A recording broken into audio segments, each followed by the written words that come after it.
அஸ்ஸலாமு அலைக்கும் வரஹ்மத்துல்லாஹி வபர்காத்துஹு. நிறைய பேருக்கு ஒரு டவுட்டாகவே இருக்குது, கிரேவ் பனிஷ்மெண்ட் இருக்கான்னு. அப்போது இந்த ஷாட்டை கவனமாக பாருங்கள். ஒருத்தர் விசிட் பண்ணி அங்கே ஜூம் பண்ணி எடுக்கிறாங்க ஒரு கிரேவுக்கு. என்ன பார்க்குறாங்கன்னா உள்ளார கோப்ரா ஸ்னேக்ஸ் இருக்குது. அஸ்தக்ஃபிருல்லா.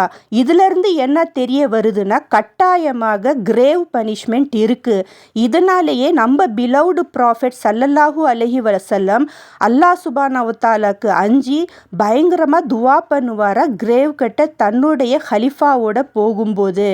ஏன்னா ஆயிஷா ரஸியல்லாஹு அன்ஹா சொல்லுறாங்க, கட்டாயமாக ஒரு டிஸ்பிலீவருக்கு இறந்த வாட்டி அவனுடைய ஹபரில் 2 கோப்ரா ஸ்னேக்கை இடப்படுமா. அந்த கோப்ரா ஸ்னேக் ஹிப்பை பிடிச்சி அழுத்துட்டு until the day of judgment ஹயாமா நாள் மறுமை நாள் வரலையும் இருக்குமா.